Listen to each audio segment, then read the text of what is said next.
Varicose veins కి సరైన చికిత్స కోసం సంప్రదించండి ఎవిస్ హాస్పిటల్.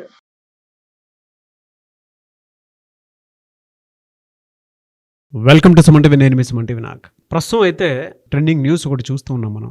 ఏఆర్ రెహమాన్ గారు విడాకులు తీసుకున్నారు అనేటువంటి దాని మీద. సో పూర్తి కథనాలు అనేటువంటి విషయం పక్కన పెట్టేస్తే, సెలబ్రిటీలు ఈ మధ్య కాలంలో ఎక్కువగా విడాకులు తీసుకోవడాన్ని చాలామంది అంటే సముఖంగా ఉన్నారా, లేదనంటే ఎక్కడ అంటే పెళ్లి వ్యవస్థ అనేది డైల్యూట్ అయిపోయి వస్తుందా అనుకునేటువంటి ఆలోచన అయితే మనకు డెఫినెట్గా రాకమానదు. వీటి వెనక ఉండేటువంటి ప్రధాన కారణాలు ఏంటి, దానితో పాటు ఏఆర్ రెహమాన్ గారి జీవితానికి సంబంధించినటువంటి వాటిలో ఒక్కొక్క లెజెండ్ అనే చెప్తాం మనం.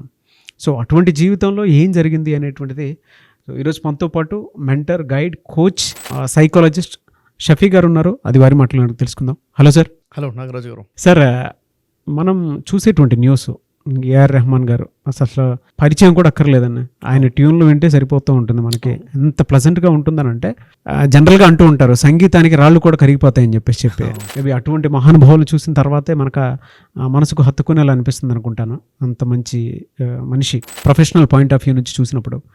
And it comes to personal, ఇవాళ డివోర్స్ తీసుకున్నారు అనుకున్నటువంటి న్యూస్ ఎప్పుడైతే బయటకు వచ్చిందో, కథనాలు, స్పెక్యులేషన్స్ ఎక్కువ ఉన్నాయి.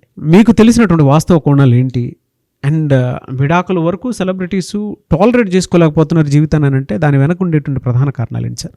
ముందుగా చెప్పాలంటే ఏఆర్ రెహమాన్ గారు నిజంగా ప్రపంచానికి, భారతదేశాన్ని పరిచయం చేశారు మరొకసారి మ్యూజిక్ అనే ప్రపంచం ద్వారా. ఆస్కార్ అవార్డు గ్రహీత అంటే చిన్న విషయం కాదు అది. అవును, చాలా అంటే ప్రొఫెషనల్ లైఫ్లో పీక్స్ స్థాయిలో సక్సెస్ అయినటువంటి వ్యక్తి. అవును. ఇప్పుడు ఏదైతే న్యూస్ మనం వింటున్నామో, తన ఫ్యామిలీ లైఫ్కి సంబంధించి, పర్సనల్ లైఫ్కి సంబంధించి విడాకులు అయిపోయాయి, విడాకులు తీసుకున్నారని చెప్పేసి వాళ్ళు ఓపెన్గా అనౌన్స్మెంట్ ఇచ్చారు. ట్రూ, అది విడాకులు తీసుకున్నారన్న విషయము. అయితే విడాకులు తీసుకుంది ఎప్పుడు అంటే 29 సంవత్సరాల వైవాహిక జీవితంలో తర్వాత తీసుకున్నారు. 29 సంవత్సరాలు కలిసి ఉన్నారు వాళ్ళు. తన ఏజ్ కూడా 29 సంవత్సరాల వయసు ఏజ్లో తన మ్యారేజ్ అయింది. తర్వాత ఇంకా 29 ఇయర్స్ అంటే ఆల్మోస్ట్ 58 ఇయర్స్ ఏజ్. అంటే ఈ టైంలో విడాకులు తీసుకోవాల్సిన సిచ్యువేషన్ ఎందుకు వచ్చింది, అంత అవసరం ఏమొచ్చింది? మ్యారేజ్ అయ్యి 2 నెలలకు 3 నెలలకు అర్థం కాక ఒకరికొకరు మనస్పర్ధలు వచ్చేసాయి, ఇంకా లైఫ్ కష్టము అని 1 ఇయర్ లోపల అయిందంటే అలా కాదు. 29 ఇయర్స్ అంటే ఆల్మోస్ట్ 30 ఇయర్స్. ఇంకా పిల్లలు, 3 పిల్లలు ఉన్నారు. 20 అంటే ఆల్మోస్ట్ 28 సంవత్సరాల ఏజ్ నుండి పాప ఉండడము, 21 ఇయర్స్, ఈ విధంగా 2 పాపలు, 1 బాబు ఉండడము. ఈ సిచ్యువేషన్లో ఏ కారణాలు బలంగా వాళ్ళకి విడాకులు తీసుకునేదాకా తీసుకెళ్ళింది అన్నది చాలా పాయింట్. అది ఇక్కడ చూడండి, తన వైఫ్ సైనా బాను అయినా కానీ తను క్లియర్గా చెప్తుంది ఏంటంటే, నా ఎమోషన్స్ బ్రేక్ డౌన్ అయిపోయాయి, ఇంకా నేను ముందుకు వెళ్ళే స్థితిలో నేను లేను, కాబట్టి నేను విడాకులు తీసుకోవాల్సిన పరిస్థితి వచ్చింది, ఇష్టం లేకపోయినా కానీ. అంటే ఈ బాండింగ్ ఏదైతే ఉందో చాలా స్ట్రాంగ్ బాండింగ్ ఉంది. ఇద్దరిని ఒకరిద్దరు ఇప్పుడు కూడా ఇష్టపడుతున్నారు. ఇద్దరు ఒకరి మనసులో ఒకరికి చాలా ప్రేమ ఇప్పటికీ ఉంది, ఒకరిని కోరుకుంటున్నారు. అయినప్పటికీ ఎమోషనల్ స్ట్రెస్ ఏదైతే ఉందో దాని కారణంగా తీసుకోక తప్పడం లేదు అని చెప్పేసి ఇది ఓపెన్గా వాళ్ళు చెప్తున్నట్టు విషయం. అంటే అసలు ఎందుకు ఇంత స్థాయికి ఎందుకు వచ్చింది? పిల్లలు 3 ఉన్నారు, అయినప్పటికీ ఎందుకు విడిపోతున్నారు? ఇన్ని సంవత్సరాల జీవితం అయినా ఎందుకు విడిపోతున్నారు? ప్రేమించుకున్నారు, ఇద్దరు కూడా ఒకళ్ళు ఇష్టపడుతున్నారు, అయినా ఎందుకు విడిపోతున్నారు? అంటే గ్యాప్ వచ్చేసింది, చాలా పెద్ద గ్యాప్ వచ్చిందని చెప్పాలి. అంటే చూడండి సార్, జీవితంలో వైఫ్ అండ్ హస్బెండ్ చాలా స్ట్రాంగ్ రిలేషన్, చాలా చాలా స్ట్రాంగ్ రిలేషన్. ఈ రిలేషన్ బ్రేక్ అవడం అంటే చాలా స్ట్రాంగ్ రీజన్ ఉంటేనే అవుతుంది, అంత ఈజీగా అవ్వదు. ఏమై ఉండొచ్చు అని చూసుకుంటూ చూడండి, ఎమోషన్స్ ఎక్కడ బ్రేక్ డౌన్ అయ్యాయి అంటున్నారు. ఒకటి, ఒకరి ఎక్స్పెక్టేషన్స్ ఇంకొకరు రీచ్ అవ్వకపోవడము అనేది ఫండమెంటల్గా మనం చెప్పొచ్చు. అంటే ఏ ఎక్స్పెక్టేషన్స్ అయితే తను కోరుకుంటుందో అక్కడ ఇతను రీచ్ అవ్వడం, ఇతని ఎక్స్పెక్టేషన్స్ తను రీచ్ అవ్వకపోవడము. చూడండి సార్, ఒకటి ఏంటంటే లైఫ్ అన్న తర్వాత ఇద్దరు కలిసి ఉంటున్నారంటే బేసిక్ మనస్పర్ధలు వస్తాయి, మిస్అండర్స్టాండింగ్స్ వస్తాయి, వెరీ కామన్, రాకుండా ఏముండవు. అలాంటి తరుణంలో కలిసి కూర్చొని మాట్లాడుకుంటున్నారా లేదా? కమ్యూనికేషన్ గ్యాప్ అన్నది చిన్న సమస్యను కూడా పెద్ద సమస్యగా తీసుకెళ్ళిపోతుంది, అవునా లేదా? కాబట్టి ఈ కమ్యూనికేషన్ గ్యాప్ వీళ్ళు ఎక్కువ ప్రాబ్లంగా అయ్యి ఉండొచ్చు. ప్రొఫెషనల్ లైఫ్, తన ప్రొఫెషనల్ లైఫ్లో అతి ఎక్కువగా ఇన్వాల్వ్ అయిపోయి ఉండడము, ఫ్యామిలీ లైఫ్కి తక్కువ టైం ఇవ్వడము, ఇది మేబీ ఒక స్ట్రాంగ్ రీజన్ అయి ఉండొచ్చు. చూడండి, ఇక్కడ రిలేషన్స్ బ్రేక్ అవుతాయంటే సార్ 100 సమస్యలు ఉన్నా కానీ, ఫైనాన్షియల్ ప్రాబ్లమ్స్ ఉన్నా కానీ, లేకపోతే మిస్అండర్స్టాండింగ్స్ ఉన్నా కానీ, 100 సమస్యలు ఉన్నా కానీ, అసలు విడిపోవటము అనేది ఎక్కడవుతుందంటే ఎప్పుడైతే ట్రస్ట్ లూజ్ అవుతుందో, నమ్మకం పోతుందో.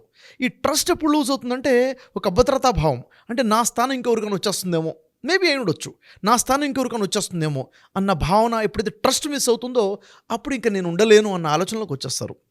ఎందుకంటే 1 సారి 2 సార్లు 3 సార్లు అనేక సార్లు ప్రయత్నం చేసిన తర్వాత ఇక అవ్వదు, హోప్లెస్నెస్, ఇక కలిసి ఉండలేము, ఇక నాకు తగ్గట్టుగా తను ఉండలేడు, తనకు తగ్గట్టుగా నేను ఉండలేను అని ఎప్పుడైతే వస్తుందో అప్పుడు ఇంకా విడిపోవడం తప్ప వేరే మార్గం లేదు, కలిసి ఉండడం కన్నా విడిపోవటమే కొంచెం మాకు బెటర్ లైఫ్ ఇస్తుంది అన్న ఆలోచనలోకి వెళ్ళిపోయారు.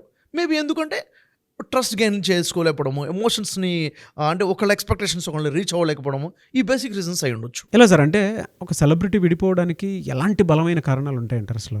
రీజన్స్ మేబీ చాలా ఉండొచ్చు, కానీ ముఖ్యంగా మనం చూసుకున్నట్లయితే ఒక 4-5 పాయింట్స్ చెప్పుకోవచ్చండి. బేసిక్గా చెప్పుకుంటే ఎమోషనల్ నీడ్స్ ఫుల్ఫిల్ అవ్వకపోవడం అని చెప్పాలి. ఈ ఎమోషన్స్ ఏంటి అంటే లైఫ్లో నాకు తెలిసి అతి వాల్యుబుల్ ఏదైనా ఉందంటే ఎమోషన్సే. ప్రతి వ్యక్తికి కూడా ఎమోషన్స్ ఉంటాయి. ఒక టైంలో ఒక ప్రేమ, ఒక ఆప్యాయత, లేకపోతే ఏదో మిస్సింగ్ అన్న ఫీలింగ్ కావచ్చు, లేకపోతే ఒక రకమైన బాధ, రకరకాల బాధలు ఉండొచ్చు సిచ్యువేషన్ బట్టి. అంటే మనసుకి గాయమైన సిచ్యువేషన్ చాలా ఉంటాయి.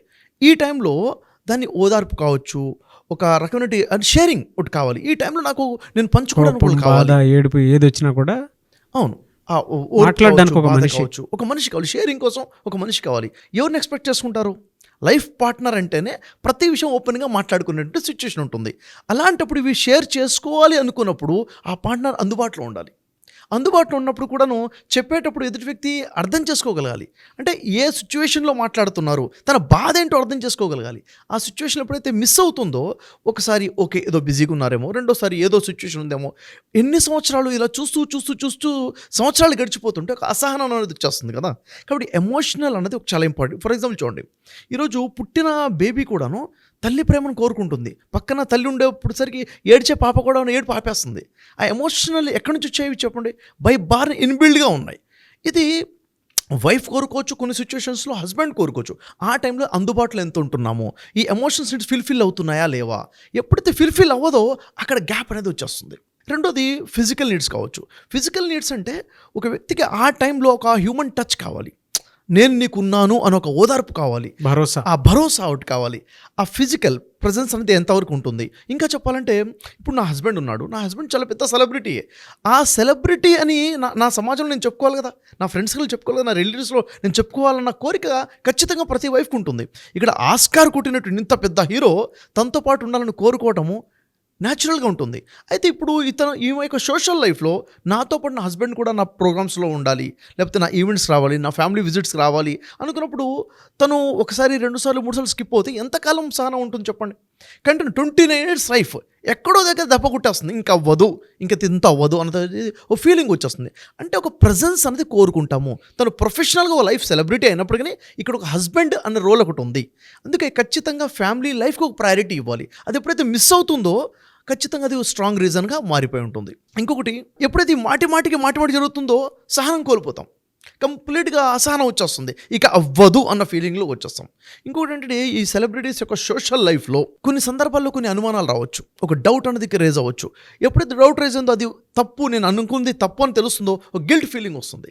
ఈ గిల్ట్ ఫీలింగ్ 1-4 సార్లు వచ్చేసరికి ఇంకా ఫేస్ చూంచుకోలేమన్న సిచ్యువేషను, ఇక్కడ కూడా గ్యాప్స్ వచ్చేస్తుంటాయి.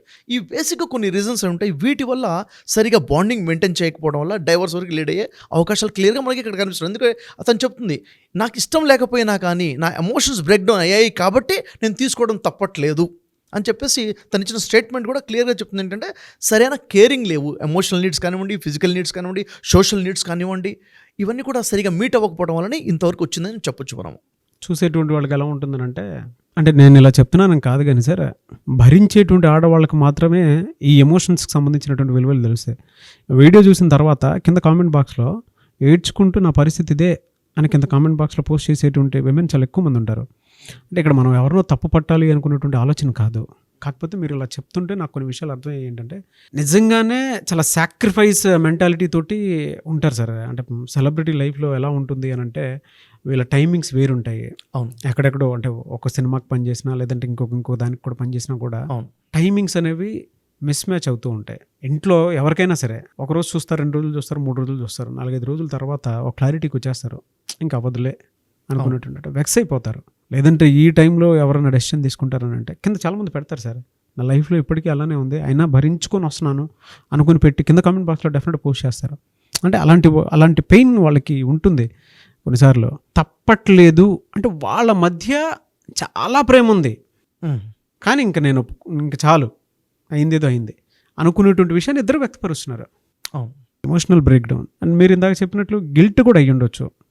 అంటే ప్రతిసారి వీళ్ళ ఎక్స్పెక్టేషన్స్ ఏదో ఆ పాజిటివ్ నెగిటివ్ ఒకటి అనుకుని ఉండుంటారు, ప్రజెన్స్లో అది ఒకలా కనిపించవచ్చు, ఇక్కడికి వచ్చేటప్పటికి అది రాంగ్ అని ప్రూవ్ అయ్యే అవకాశం కూడా ఎక్కువ ఉంటుంది. ఆ గిల్ట్ కూడా ఎక్కువ ఉండే అవకాశం ఉండొచ్చు, డౌట్స్ కూడా డెఫినెట్గా ఉండే అవకాశం ఉండొచ్చు. వస్తాయి. ఎనీవేస్ చాలామంది కంటే ఇలా హాఫ్గా ఇంకెప్పుడైనా సరే నా జీవితాన్ని కొంచెం గట్టెక్కించుకోవాలి, లేదనుకుంటే నా లైఫ్ నేను బ్యాక్ తెచ్చుకోవాలి అనుకుని ఏ వైఫ్ పాయింట్ ఆఫ్ వ్యూ నుంచి హస్బెండ్ కావాలనుకునేటువంటి వాళ్ళు ఉంటారు, హస్బెండ్ పాయింట్ ఆఫ్ వ్యూ నుంచి నా వైఫ్ నాకు కావాలి అనుకునేటువంటి వాళ్ళు ఉంటారు. మిమ్మల్ని అప్రోచ్ అవ్వచ్చు అటువంటి ప్రాసెస్లో. ఖచ్చితంగా సార్, ఖచ్చితంగా. ఏంటంటే ఎప్పుడైతే ఇద్దరు కలిసి కూర్చొని మాట్లాడుకునే గ్యాప్ కూడా మిస్ అయిపోయిందో అలాంటి సిచ్యువేషన్లో ఒక కౌన్సిలింగ్ అనేది అవసరం ఉంటుంది, ఒక థెరపీ అవసరం ఉంటుంది. అలాంటప్పుడు ఖచ్చితంగా కాంటాక్ట్ చేయొచ్చు. అసలు ప్రాబ్లం ఎక్కడో ఐడెంటిఫై చేయాలంటే సిచ్యువేషన్స్ ఉంటాయి. ఎందుకంటే మాట్లాడటం కోసం కూర్చునేసరికి వెంటనే ఈగోస్ అడ్డం వస్తుంటాయి. ఈగోస్ అనేది అంటే నా బాధ చెప్పుకుందామని మొదలుపెట్టిన ప్రతిసారి కూడా, నా ఎక్స్పెక్టేషన్ చెప్పుకోవాలన్న మొదలుపెట్టిన ప్రతిసారి కూడా అక్కడ కాన్ఫ్లిక్ట్ వచ్చేస్తుంటుంది. ఆ కాన్ఫ్లిక్ట్ రాకుండా దాన్ని రిజాల్వ్ చేసే విధంగా, మళ్ళీ రిలేషన్ బిల్డ్ చేసే విధంగా ఖచ్చితంగా కౌన్సిలింగ్ కోసం కాంటాక్ట్ చేయొచ్చు. మనం కౌన్సిలింగ్ ఇస్తాం వాళ్ళకి. డెఫినెట్గా సార్. సో అది షఫీ గారిని కనుక మీరు అప్రోచ్ అవ్వాలి అనుకుంటే స్క్రీన్ మీద మీకు కాంటాక్ట్ నెంబర్ కనిపిస్తుంది, ఆ విధంగా సరే మీరు అప్రోచ్ అవ్వచ్చు. ఏ పెళ్ళి కూడా పెటాకులు కాకుండా ఉండాలి అని అంటే, లేదు అనుకుంటే ఒక్కొక్క హెల్దీ రిలేషన్షిప్లోకి కంటిన్యూగా సాగాలి అని అంటే కొన్ని స్కిల్స్ చాలా అవసరం నిలబెట్టుకోవడం కోసం, బంధం నిలబెట్టుకోవడం కోసం.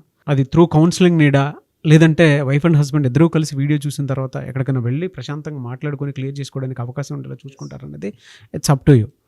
But we should respect marriage system. ఎందుకంటే అది ఎంత కాదనుకున్నా కూడా మనకి పిల్లల్ని క్రియేట్ చేస్తుంది, సొసైటీలో రెస్పెక్ట్ క్రియేట్ చేస్తుంది, మనశ్శాంతి వస్తుంది ఆ ఫ్యామిలీ లైఫ్ నుంచి కదా. Anyways thank you so much thank you అండి.